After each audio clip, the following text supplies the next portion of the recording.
오늘 우리에게 주시는 하나님의 말씀은 여호수아 10장 15절에서 28절까지 말씀입니다. 15절 여호수아가 온 이스라엘과 더불어 길갈 진영으로 돌아왔더라.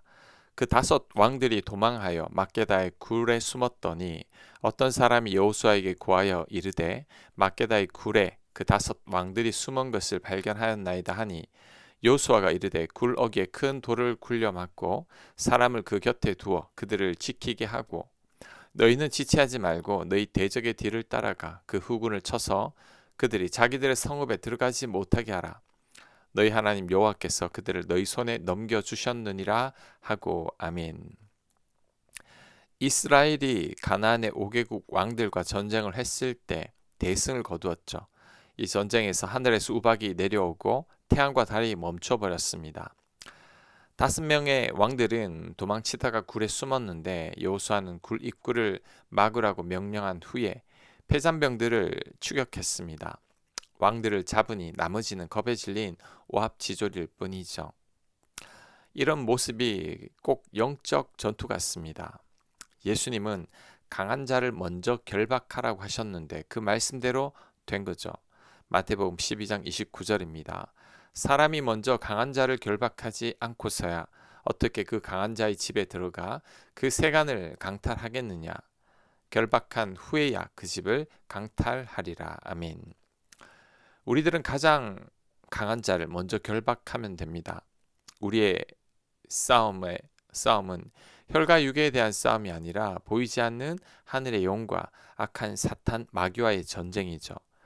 그러니 우리들은 보이는 사람들이나 드러나는 현상의 마음을 빼앗기면 안 됩니다. 보이지 않는 악한 영들을 대항하고 기도로 결박해야 합니다. 사탄 마귀들은 원래부터 이런 전략을 써왔습니다. 악한 영들은 항상 교회에서 제일 앞선 자들을 먼저 노리고 교회 일꾼들을 공격합니다.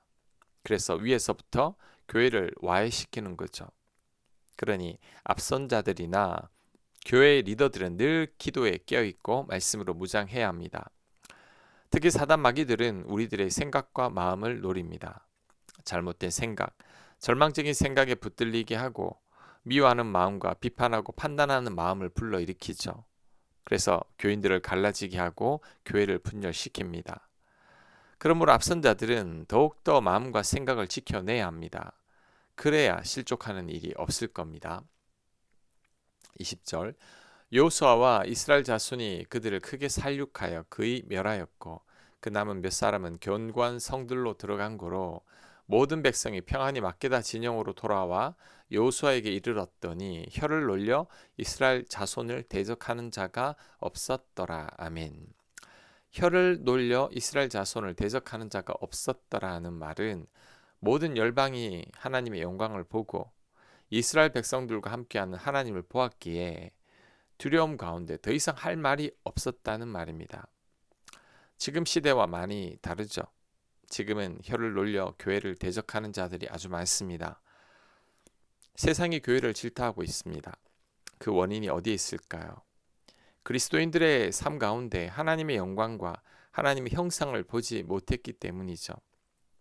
세상에서 빛과 소금이 되어야 할 그리스도인들이 빛을 발하지 못하고 짠맛을 내지 못하고 있으니 세상 가운데서 밟히고 있는 거죠. 우리 삶 가운데 하나님의 영광이 드러나야 합니다. 우리의 본이 되는 삶과 착한 행실로 인해 세상 사람들이 하나님을 간접적으로 보고 하나님께 영광을 돌리게 해야 합니다. 그럴 때 더 이상 세상이 그리스도인들을 함부로 혀를 놀려 대적하지 못할 겁니다.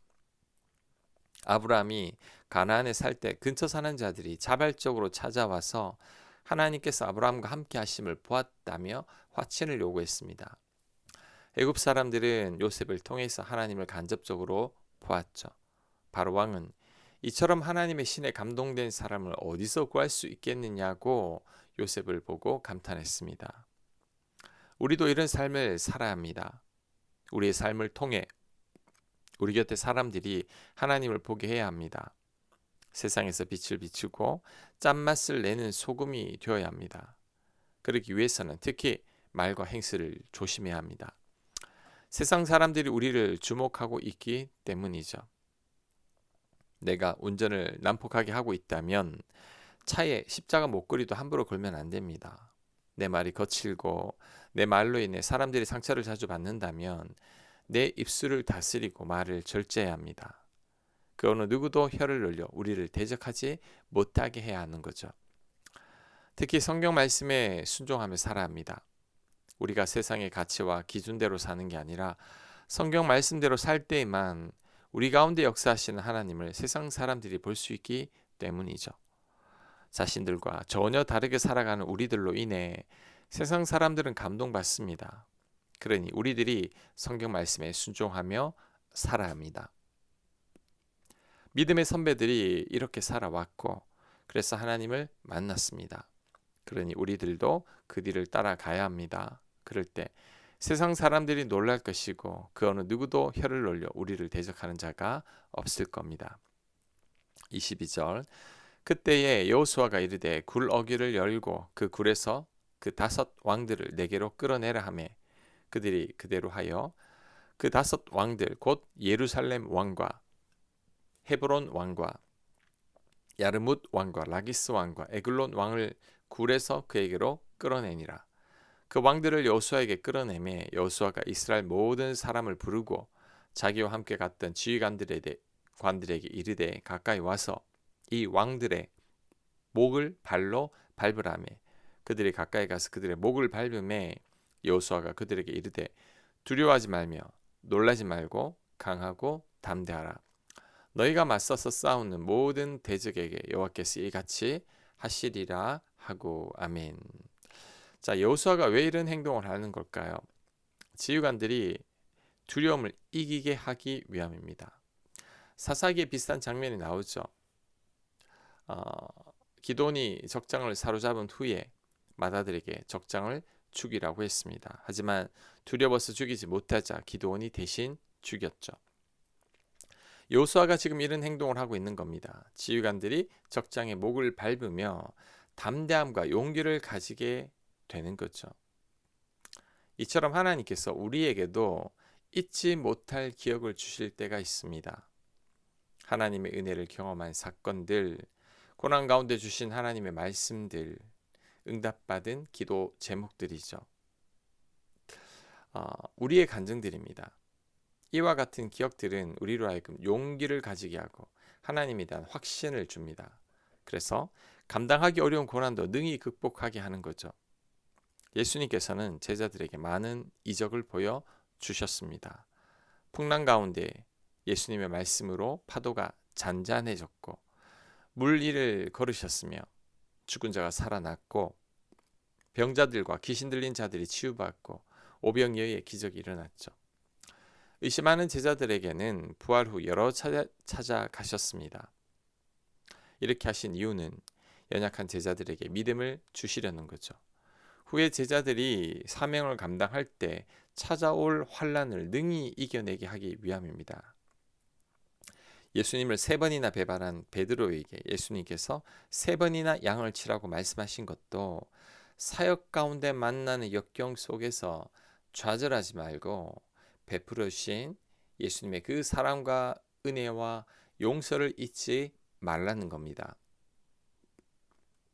우리들의 삶 가운데 이런 추억과 기억과 간증들이 많아야 합니다. 지휘관들이 적장에 목을 밟는 기억과 예수님의 제자들이 경험한 예수님의 이야기가 많아야 합니다. 그래야 우리들의 믿음이 자라죠. 하나님을 더욱더 신뢰하게 되는 겁니다. 그로 인해 고난 가운데서도 거뜬히 이겨낼 수 있게 되는 거죠. 이런 기억들과 간증들이 넘쳐나야 합니다. 그럴 때 우리의 믿음이 흔들리지 않습니다.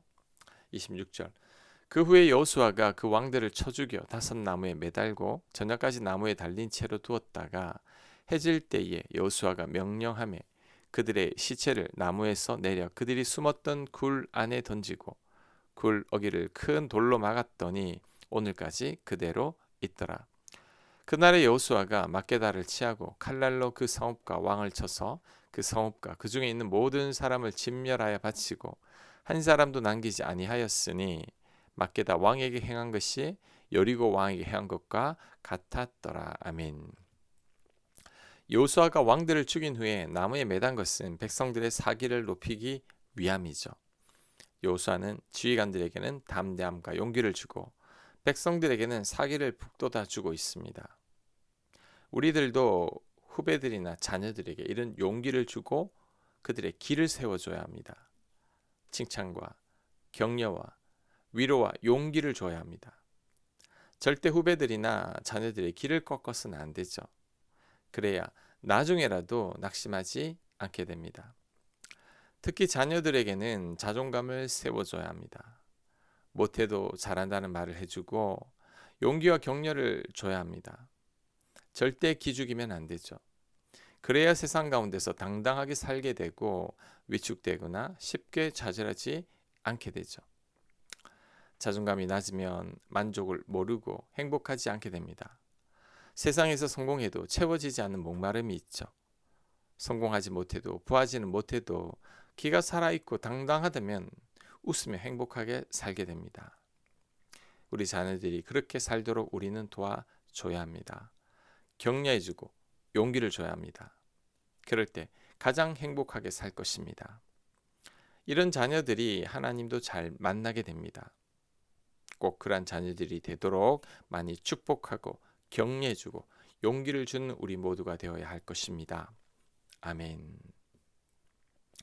하나님, 우리로 인해 누군가 용기를 얻게 하여 주옵소서. 우리 삶 가운데 하나님을 늘 기억하며 하나님을 간증하며 그 기억들로 인해 우리들의 믿음은 더욱더 자라고 변함없이 하나님만을 섬길 수 있도록 그 어떤 환난도 절대 우리를 넘어뜨리지 못하도록 하나님 은혜를 베풀어 주시옵소서. 예수님 이름으로 기도합니다. 아멘.